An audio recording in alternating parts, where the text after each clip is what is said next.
G'day guys, come and join us for this episode as we explore some awesome tropical mudflats in search of some giant mud crabs. Stay tuned until the end because we get an absolute beauty. Apologies in advance about all the wind noise, it was absolutely pumping this day. I'm Brent, this is Cal, and together with our son Bear and dog Jazz, we're travelling Australia. Come and join us for our reality.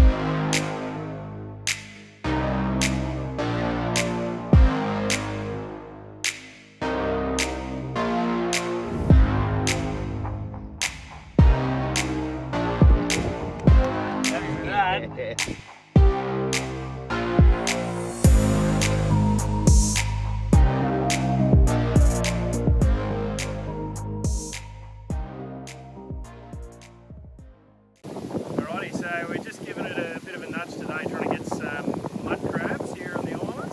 We've got some really nice flats on low tide that we're going to go out and have an explore. We're going to take the spear with us, so just a real simple half-broken gidgee. And we've also got some pots that we're going to put in and then go and check later on. So put the pots in at low, go and check them at high tide with the run in. I don't leave them overnight or anything, because if you get a turtle or a shark or anything in them, you can damage them.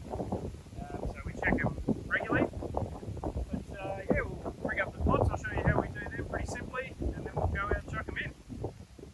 So just a really simple rectangle trap that we've got. These are old school ones from BCF back in Queensland. You're allowed to use pots up here, it's not under WA fishing regulations.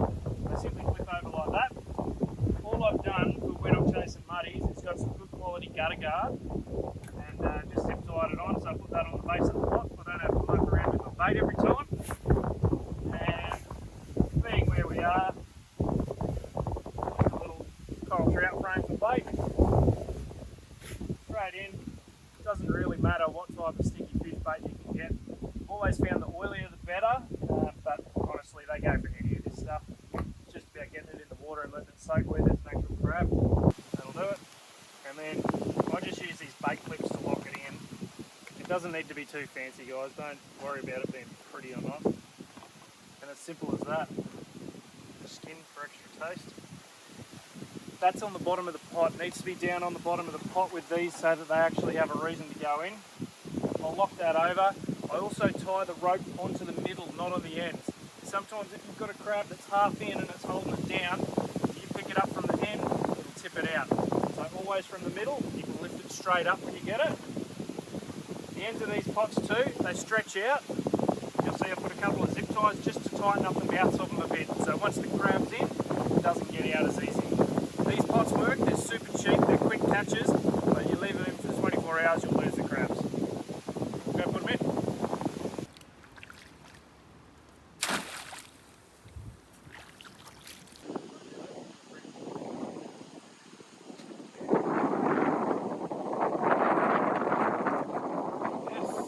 Oh, monster! He can go back. Right, we'll soak it for a bit longer. Perfect.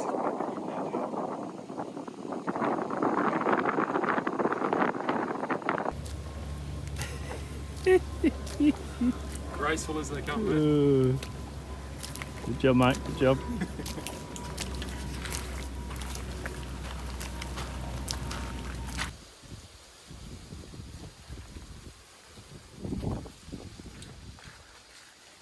How's that for a muddy hole?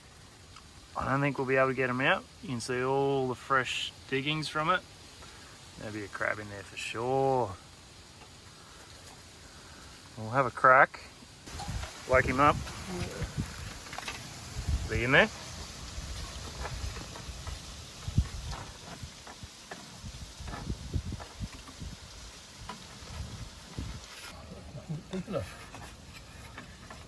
Just keeps going.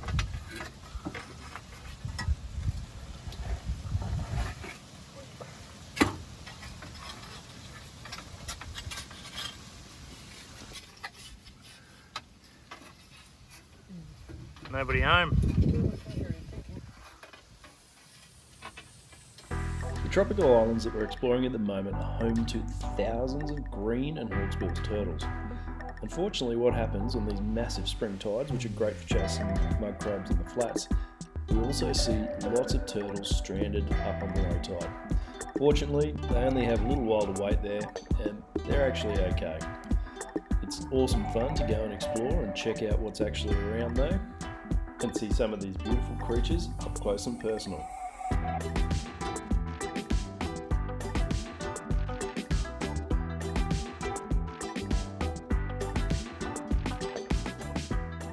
He's just resting here.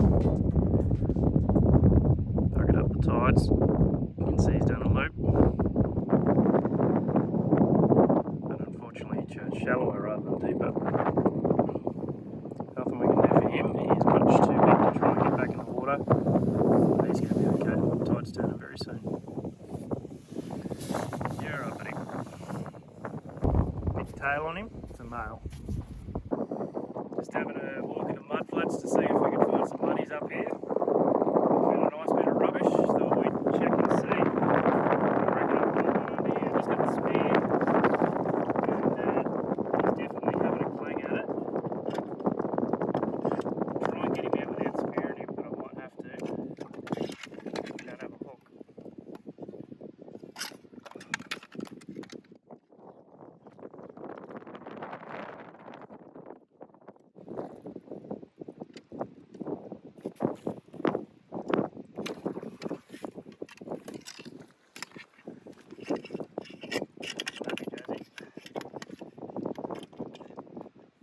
Stick your hand in there, mate? No, I'm good actually. Smoke.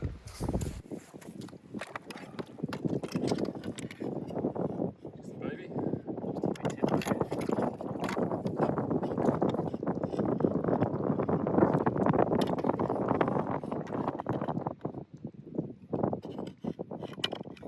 So I can see he's a big buck now, so he's going to be coming home. I'm not worried if I have to spear him.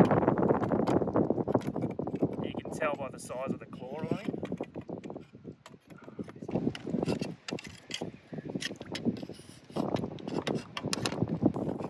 You might be saying, why don't you just throw your hands in there? It's because I'm a giant pussy.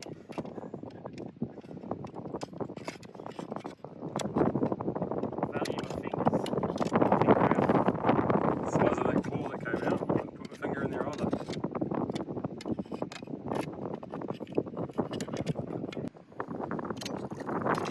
Jump back in a second, mate.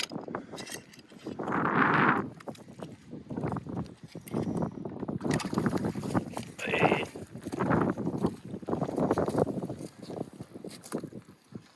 There's your mud crab, mate. How's that? He's not a bad crab. He's not happy at all.